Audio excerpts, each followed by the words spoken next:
Hello, you awakened ones.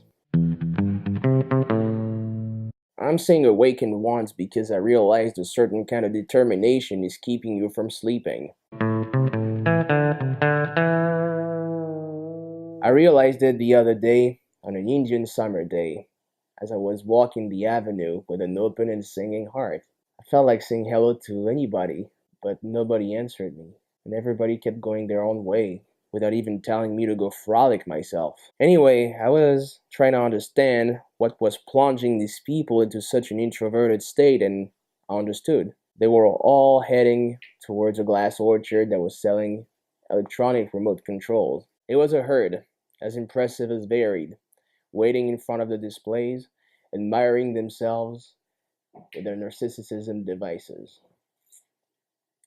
Amongst the most illustrious ones were an old bitch made of plastic like the case of her phone, a young homeless looking dude who didn't seem to regret anything about his agonizing monthly salary, and a couple of old people being shoved amongst the crowd trying to follow the frenetic rhythm of this mad fashion.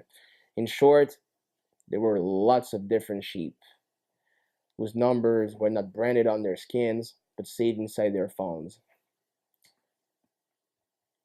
Sitting on a bench, watching them waiting in line for hours and hours, I finally fell asleep, trying to count them all.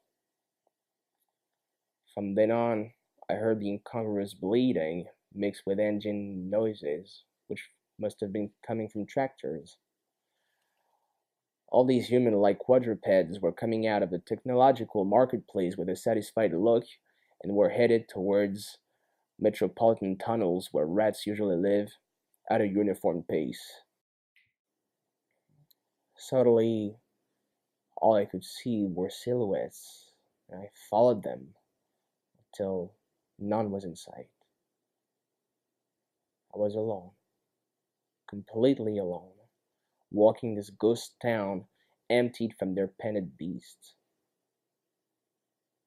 All that remained were the gigantic water towers and the inaccessible rooftops from these huge farms.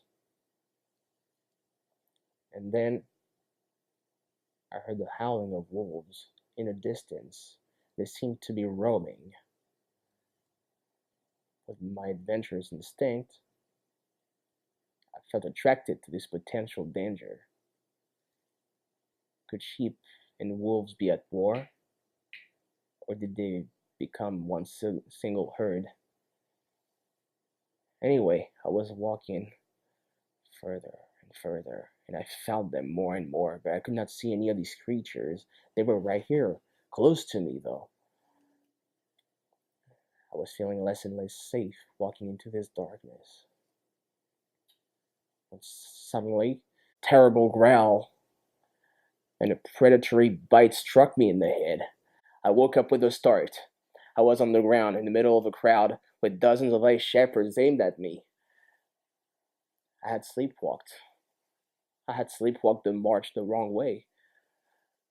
The worst thing was that in my sleep, I accidentally split the double screen device of one of these sheep that became a wolf and started to yell at me.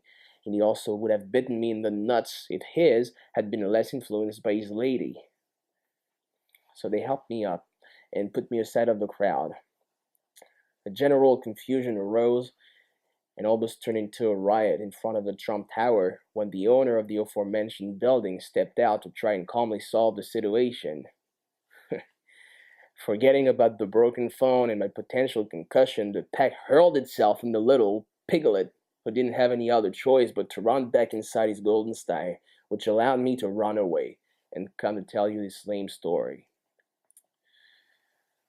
Anyway, be very careful not to ever interact with somebody that's holding a phone because no one can ever anticipate his reaction. And be even more careful not to fall asleep on a public bench because the mix of the two could result in a bandage on your big head. That's it. Next week, I'll further this development and I'll tell you how nowadays you can fart in public freely and get away with it since everybody has headphones screwed on their ears. We'll also regret that knows phones don't exist. Who cares? As long as the message goes through. Good night, you sleeping beauty.